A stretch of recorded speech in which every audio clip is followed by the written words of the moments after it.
That moment reminds me of something I used to believe when I was a kid, that the world was becoming a small village.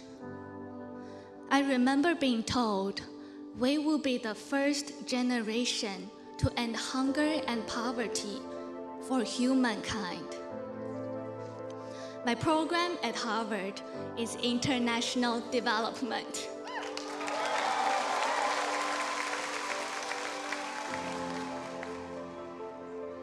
It was built on this exact beautiful vision that humanity rises and falls as one. When I met my 77 classmates from 32 different countries,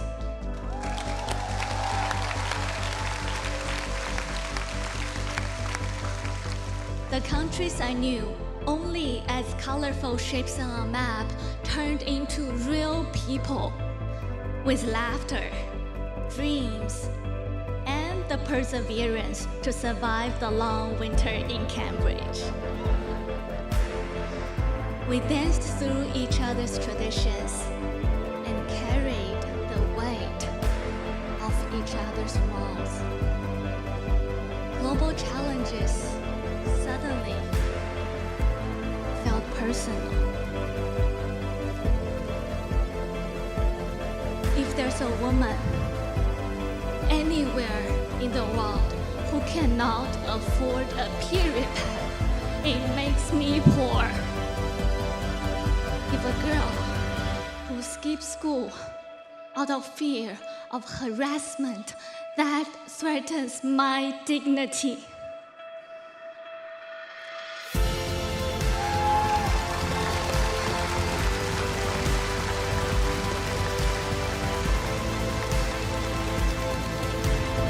If a little boy dies in a war that he didn't start and never understood,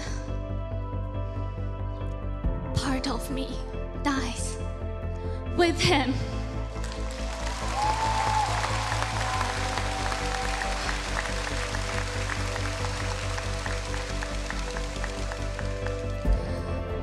But today, that promise of a connected world is giving way to division, fear, and conflict.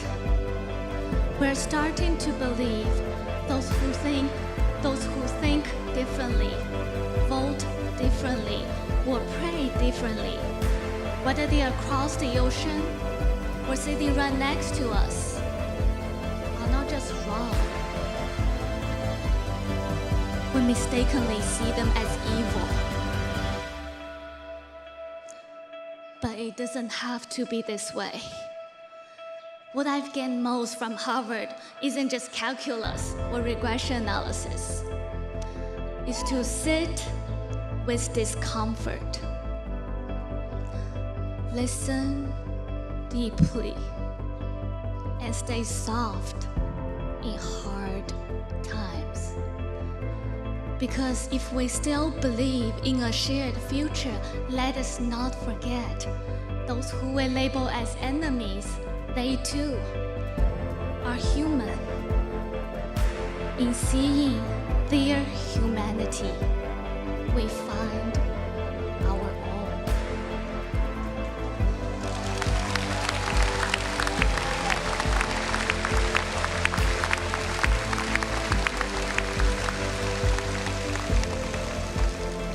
In the end, we do not rise by proving each other wrong. We rise by refusing to let one another go.